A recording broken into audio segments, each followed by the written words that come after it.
Do you ever wonder why you're doing what you do in life? Do you wish that you could be really happy and passionate about what you do? Or maybe you already are and you want to expand in a different direction. Hi, I'm Barbara Ann, host of What the Why? I love what I do. A lot of that has to do with my story, my journey to this point in life. And guess what? Everybody has a story. So please join me for conversations with leaders from all walks of life about what they do, and more importantly, why they do it, how they found their core purpose, their passion, their mission in life. And if you're looking for your own, maybe you'll get some great suggestions on how you too can find your why. Welcome back, everyone, to another episode of What the Why. If you haven't seen this before, our show features conversations with diverse leaders from all walks of life about why they do what they do and how they figured out this is their purpose. Maybe you're sick and tired of feeling sick and tired, or you feel stuck and you want to get unstuck, whether that's in your job, your career, maybe you own your own company, or just general in your life. All of our guests have something in common with you. At some point, they felt similarly in one way or another and decided to make a pivot. And today's guest is no exception. I'm really excited to introduce you to Yasmin Vorajee. Now, Yasmin, just so we're clear, is joining me from what others would say across the pond. She's the creator and author of Tiny Time, Big Results. And she's taught over 35,000 students across over 150 countries through her courses and programs. She helps experts, coaches, and consultants turn their expertise into a profitable business that works in 20 hours a week or less, which is really important for those of you who are on the fence and maybe working a full-time job, but thinking about going into entrepreneurship and just aren't sure how to get started. And how does she do this? She shows them how to package their brilliance, clarify their message, and build businesses that honor their time, energy, and value. She's, in addition to all of the things that she's accomplished, she's a proud mom of three, wife to an Irish farmer, and Yasmin runs her business in just 4 hours a day from rural Ireland. Part Irish here for those of you who forgot that I've talked about this. When offline, she's cooking, reading, or napping with her kids. So I'm super excited that she is joining me today. So without further ado, please join me in a round of applause for Yasmin Vorajee. So, yay! Welcome, welcome, welcome, welcome, welcome. Thank you so much, Barbara. It's such a pleasure to be here. And again, I can't emphasize how excited I am to have you here because I mean, to be able to run a business, a successful business in 4 hours a day is for many around the world in the United States, for many entrepreneurs, their dream. And you've cracked this code. But before you did that, you had a life starting when you were a child. And so towards the beginning of this show, we've asked every guest the same question. What did little Yasmin want to do when she was growing up? Little Yasmin always had a lot of different ideas about what she wanted to do. And it's so funny because the examples I'll share with you, you'll just be like, what? I really wanted to work on a checkout, in the supermarket, because when you're there with your mom or your dad and they're like going beep, beep, beep. And I just loved it. And I really just, I don't know, something called me about it. I also wanted to be an optician at one stage. I wanted to be a HR manager, which is a bit weird for a child to want to do. And so I think there were lots of different things. I think the common theme in through all of those things was to be useful, to have people come to you with something that they needed and to be able to help them with that. I think that was kind of like the common thread in my childhood ambitions, if you like. I love that. And it is really cool when you're a child to see all of that happening. So, so how did Yasmin get from there to where you are now? Well, I did work on the checkouts. And I was very happy doing that as well. I've got to be honest with you, because when I was about 15, 16, I started working part-time. And then as I was doing my A levels, I worked. And then even when I was at university, I worked at the weekends, all in a supermarket. So got to live the dream. I was there on the checkouts, happy out, making money. When I left university, so I did a degree in politics and sociology at the University of York in England, which is one of my favorite places in the whole world. And I started working for a credit card company just for a summer internship. I just thought I'll just do this again, get some money behind me, and we'll see where we go. So I graduated on the Thursday, started work on the Monday. 12 years later, I was still there, not in the same position. I started in the call center. So I was taking loan applications over the phone. And I've got to be honest with you, I hated that job so much. I hated it so much. I did that for about 9 months, and a position came up in the training department. And this particular company had a policy where if you were there less than 12 months, you couldn't apply for another job. You had to work 12 months, but you could express an interest in the position. And, if they didn't find anybody suitable in the people who were eligible, they'd come to that group. And everyone kept telling me, you'll never get that. You'll never get that. You'll never get that. And I went, okay, watch me. And I did. I got the job and absolutely loved it. So I became like a training coordinator. And really, I spent the majority of my career in the multinational, in training, kind of went up the ladder. I was like a team leader. I was a manager. So I was working with technical trainers, but then I was also delivering soft skills, management, leadership.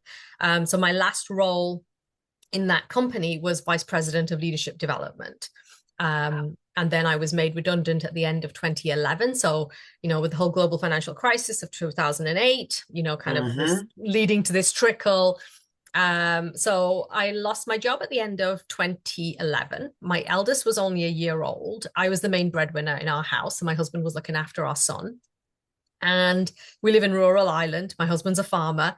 And so it was really that crunch moment where you think, well, what's going to happen next? What do I do? And I didn't want to go and work in a big city for a similar type of a job, because that's just not the vision I had for my life. So I kind of had this vision of like, I always wanted to do my own business, but I didn't really know. I mean, I did Amway, I did New Skin when I was a teenager, like I did all of the MLMs and things. So there was always that, spirit of entrepreneurship there, but I was like, I'm not doing that again. And so I decided at that point that, okay, I have an opportunity here and let me take the leap. And that's how I started my business. Awesome. I love it. And so let's talk about your business. Because you're in rural Ireland. What gave you the idea to do what you're doing now? I mean, first of all, entrepreneurship itself takes a lot of courage, and your husband already was, as a farmer, an entrepreneur Yeah. in rural Ireland. So, what gave you the courage to decide to do this? I think sometimes in life, sometimes you just get pushed into a particular type of a role, and redundancy really did that for me. When I look back, I think, would I have jumped if I didn't have redundancy, or if that wasn't an option? And I don't know. I can't say for sure. Because when you have got children and you've got a home and you have all these responsibilities and things. So, but I think sometimes life just works out for you and it just takes you down a particular path. And I will say that I did not have an idea, and as in, like, oh, I'm going to launch this new big thing. I just thought, I think I should just start my own business and sell my knowledge, sell my expertise. And that's kind of where I started with. And it's so funny because the first couple of years I always think like, I don't know what I did really. I got clients, but I'm not really sure how. I just went out, met people, told people about what it is that I was doing. And I was, really good at helping people, like around time management and productivity and getting a lot of things done in a short space of time. But it wasn't in any way it wasn't a cohesive idea or anything like that. And it was only when I started working with a coach when my daughter was a few months old. And at that stage, I got to the point where I was like, I don't know what I'm doing. I am not good at marketing. I'm not good at selling. And, I was getting some clients, but it wasn't enough to, kind of make me feel like, oh, this is going somewhere. And I remember her saying to me, like, so let's talk about what it is that you do, like really trying to find that genius zone. It's like, what is it that you're doing that's really good for people, that they love working with you, that they keep coming back? And that's where Tiny Time Big Results was born, because she was like, you're really good at getting things done in short, it was tiny pockets of time. That's how she phrased it. And so that's when we came up with Tiny Time Big Results. So at the beginning, it was very much around time management, productivity, efficiency. But as I kind of like started going down that path, I was a little bit bored by it. Like that wasn't really lighting my fire. And what I really discovered was it's not about time management. It's not about productivity. It's not about efficiency. That's one part of it. But what I really noticed was, because when you do productivity and efficiency, it's like dealing with the symptoms. You're not actually dealing with the real issue. And the way I looked at it was, if your business is not structured to thrive and profit in 20 hours a week, 3 to 4 hours a day, then it doesn't matter how good you are at time management. It's not going to work. And so I started targeting the real issues. So things like your messaging, because really your messaging should be doing the heavy lifting for you. That is my opinion.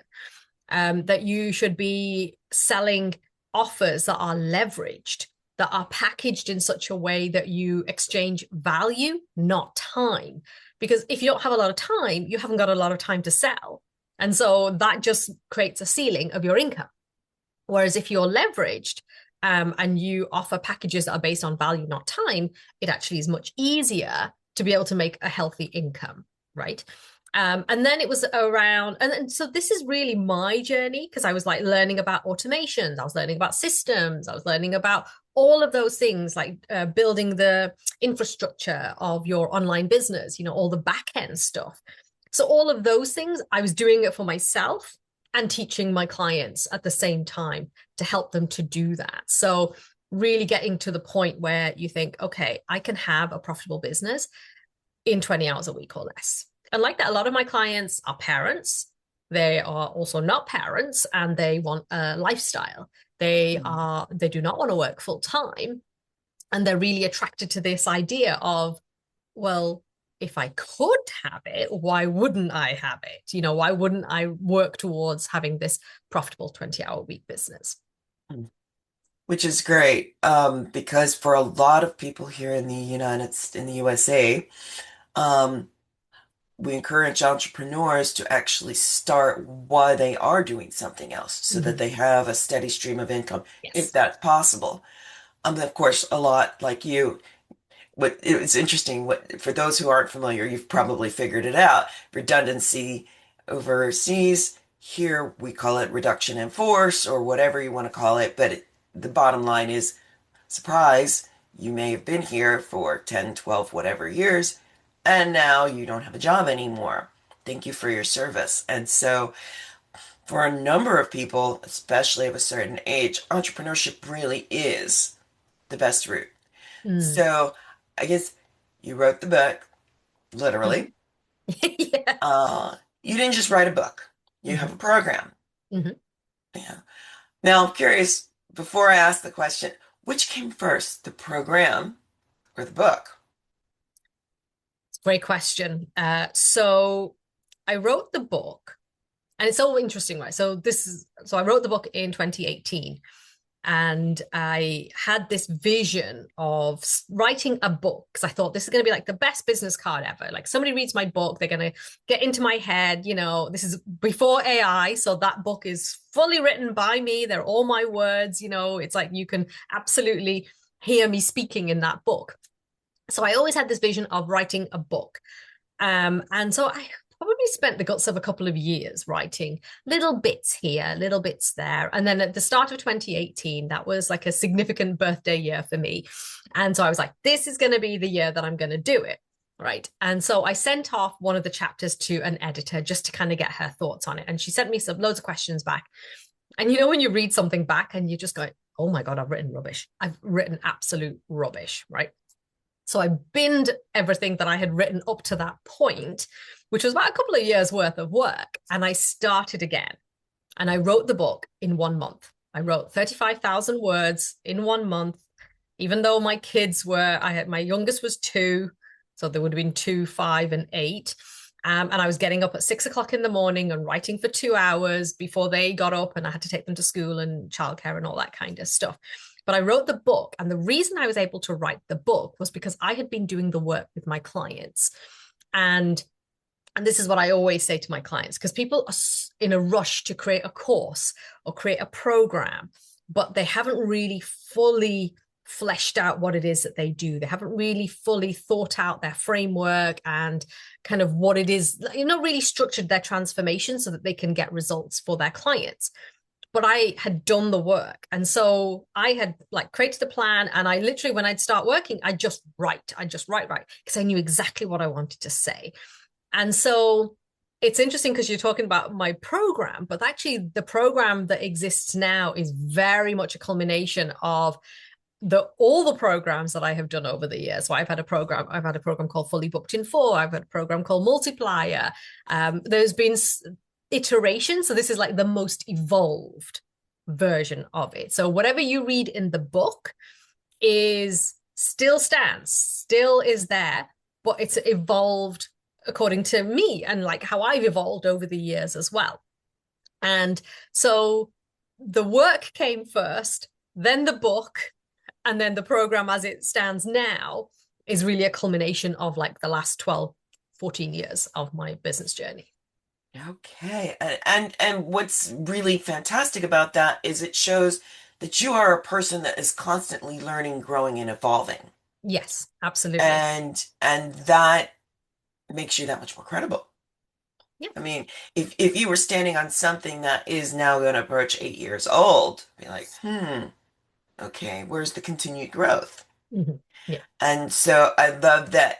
Absolutely, the book stands on its own, but the program that you now offer, which is Rich by Design, which brilliant title, absolutely brilliant.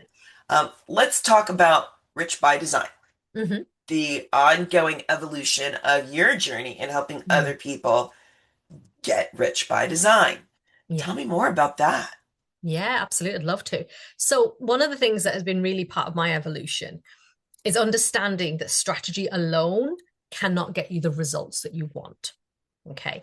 And I think a huge part of my earlier journey was very much about strategy, learning the strategy, implementing it, getting results, tweaking, revising, whatever you had to do. But I think every business owner, every entrepreneur comes to that point where they're like, I'm doing all of the things, but I'm not getting the results that I really want. Why is that? What's the block? And so the way that my work has evolved now, that it's not just about the strategy, but it's about the subconscious. It's about the beliefs that we hold. It's about what we believe is possible for us. Because if you don't believe you can have a profitable 20-hour-week business, and I had a sales call with a lady a few months ago, and she was like, I'm very curious about what you do, but I don't believe it. And I said, well, that's okay. I said, I'm proof here, and my clients are proof, and I have stacks and stacks and testimonials of how people have changed how they worked and how their business has been transformed because of working with me. But I'm okay with you not believing it. That's why I don't need to convince you, right? So that belief is going to be the block. If you don't believe that you can attract a client who's willing to pay 3K, 5K, 10K for your offers, then you know what? You're right. They won't, because you don't believe in it. So actually in 2023, kind of going into 2024, I became a qualified hypnotherapist because I really wanted to explore that aspect of business, so that to be able to use that to help my clients as well, to be able to really get their subconscious working for them rather than against them. I think that was a huge part of it.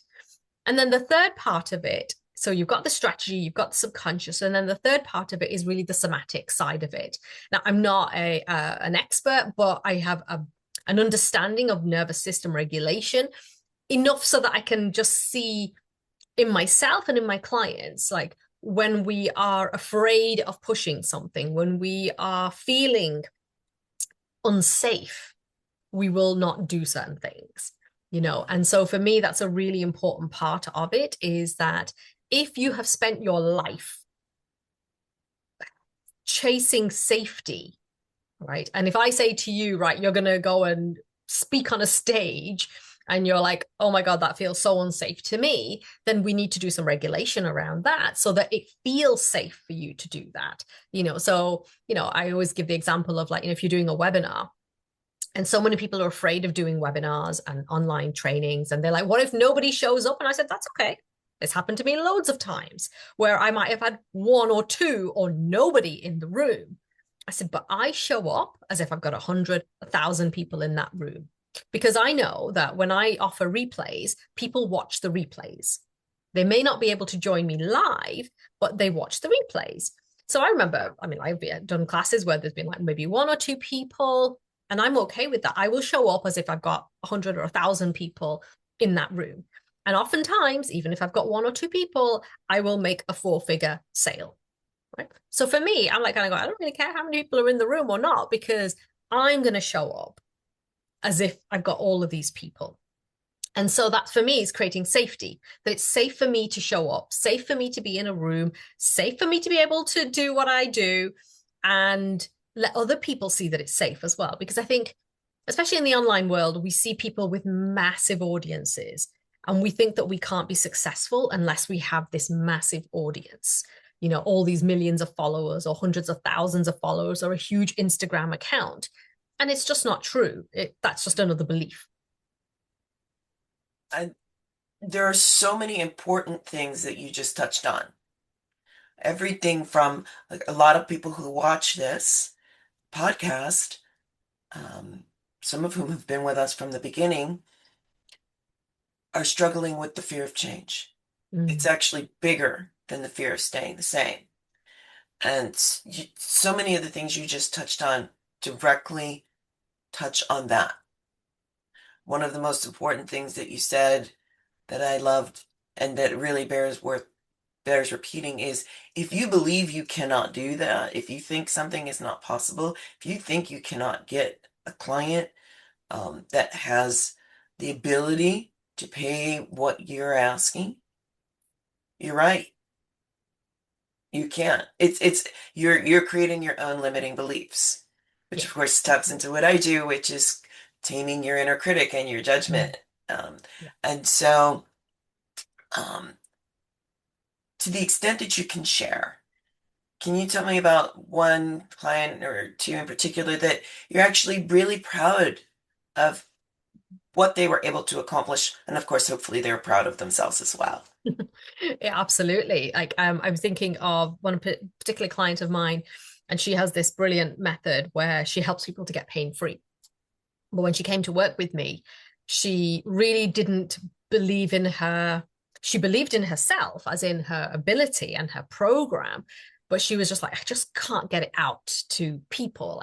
I'm not getting the message across. And this is one of the big things that I talk a lot about is, you know, how you talk about what you do is everything, you know. And so the work that I did with her over like 4 months, and we really established her messaging and her positioning, because so much of what we do is about positioning, you know, and letting people know where you sit in the marketplace, letting people know where you sit in kind of the world so that they can get a real sense of you.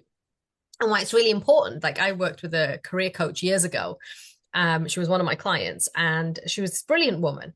And I said to her, what did you do before you became a career coach? And she's like, oh, I was a solicitor, so a lawyer for 20 years. And I went, oh, so interesting. You never once mentioned that.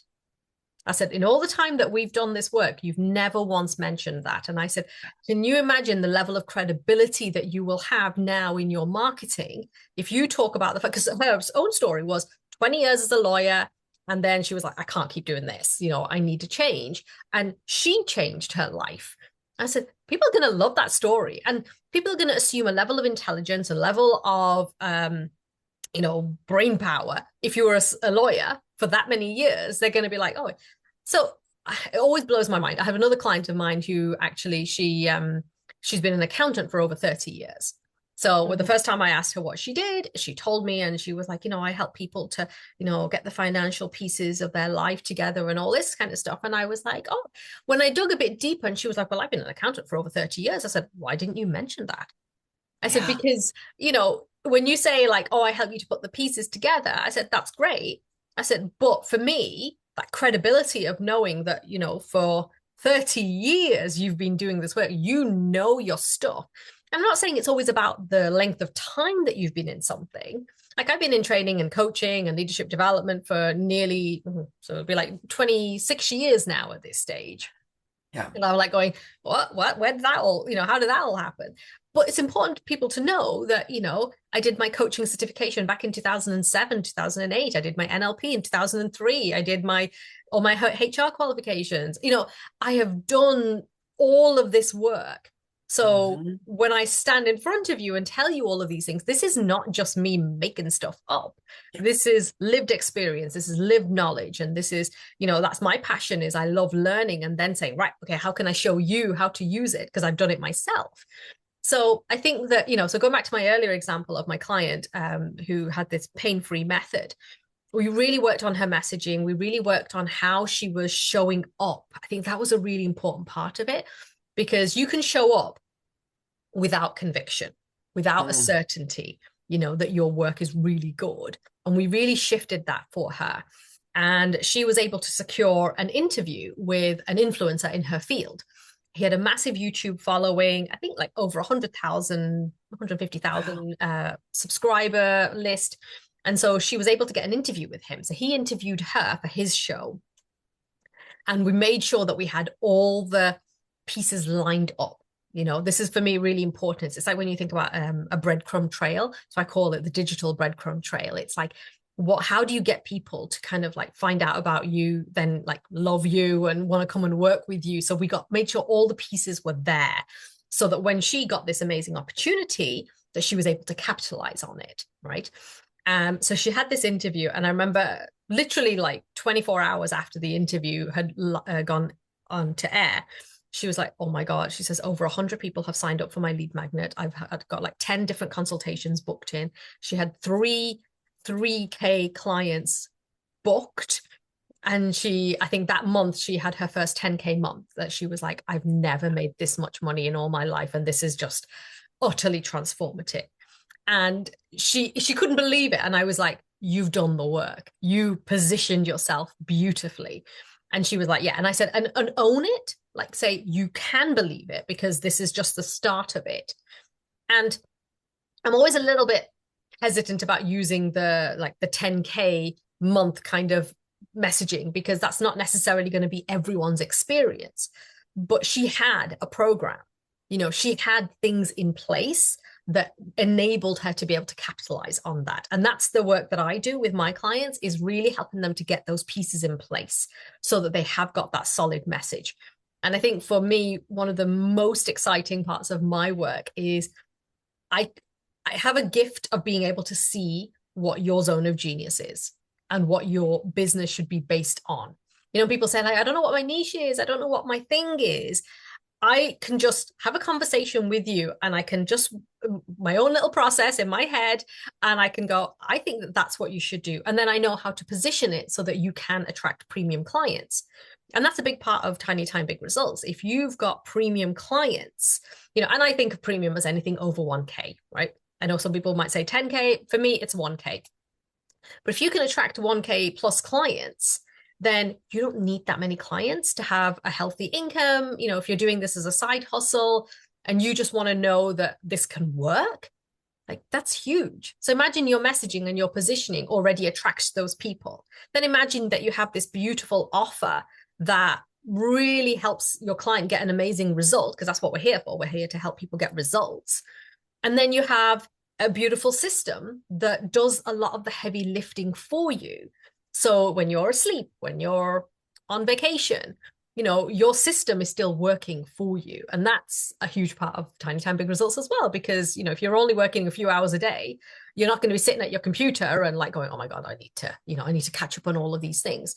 You have a very specific rhythm that you create in your business. And that's really what we do in Rich by Design is we really work on that messaging, the offer suite, so that you've got people coming into your world at different levels, but you're also building pathways to your offers.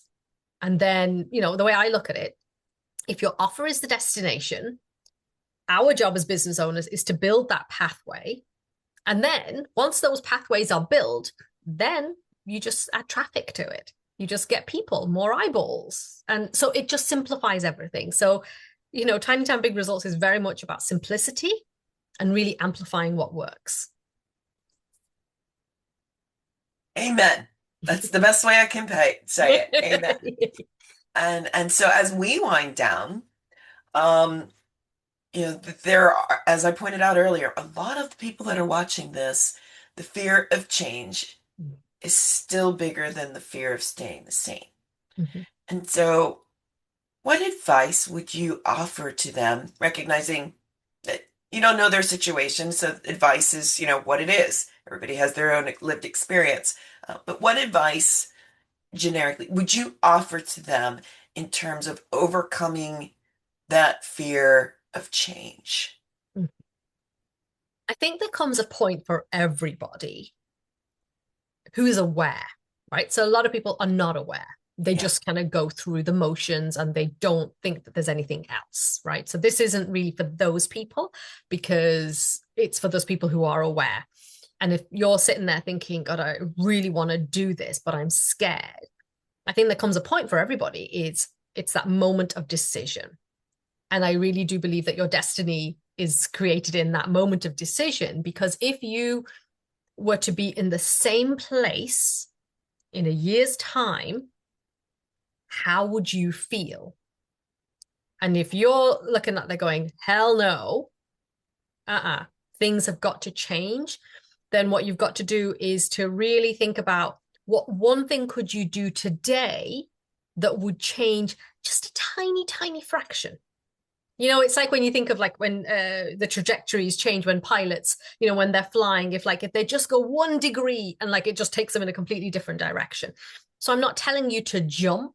I'm not telling you to go and do this big scary thing. I'm just thinking, what one thing could you do today? And that one thing might be, and this is one of my favorite activities to do, because so much of what I talk about is who are you being when you're doing all of these things? When you're marketing, who are you being? Are you being the person who thinks nobody wants my stuff, nobody wants to come to my class, nobody wants this, or my work is high in demand. People cannot wait to pay me, right? So when you're showing up and doing the things that you have to do in business, whether that's writing a social media post or doing a video, whatever it might be, who are you being in that moment, right? So if you have a vision of who you know you are capable of being, imagine your future self, and you think, okay, so if my future self makes, I don't know, 10K a month or 20K or 100K or 1K a month, whatever it might be, right? How would she go and make herself a cup of coffee right now? How would she stand? How would she answer the phone? How would she write that post? If she knew that she was going to get 15K banked this month from clients, but she didn't know where they were going to come from, but she just knew she had this certainty, or he had this certainty, how would she write that post? And it's that moment of every time you do something and you just step into that identity.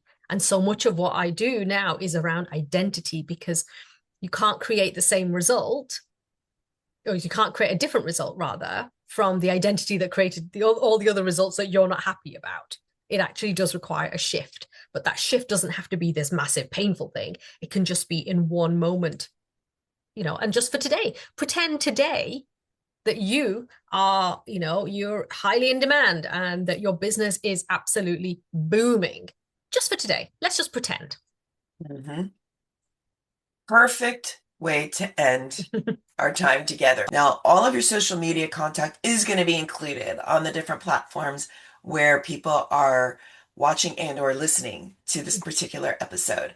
But for those who are listening and want to know right away, what is the best way for people to connect with you or contact you? So you can contact me on any of the social media platforms like LinkedIn or Facebook and Instagram. But I would highly recommend downloading my free guide. In our talk, I talked about the digital breadcrumb trail. And what I've done is I've created a guide that shows you exactly what you can actually put into that digital breadcrumb trail so that you can start building that amazing infrastructure so that it does the heavy lifting for you. So if you go to my website, yasminvorajee.com, and I know that is not an easy name to try and spell, but if you look for tiny time, big results, you'll find me. And download my free guide. It's called The 5 Assets. And this is going to really help you to actually attract clients, and it's going to work on your behalf. So I would highly recommend doing that. But absolutely get in touch with me, or you can even email me, support@yasminvorajee.com. I love hearing from people and tell me what it is that you're working on.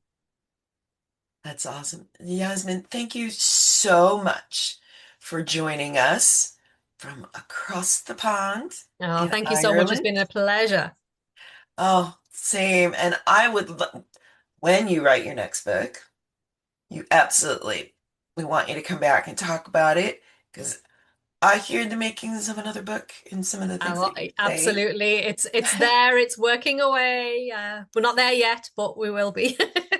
Yeah. Well, and exactly, but you will be. And Yes. if you can write a book that you've already written after working on something for years in 1 month, imagine what you can do.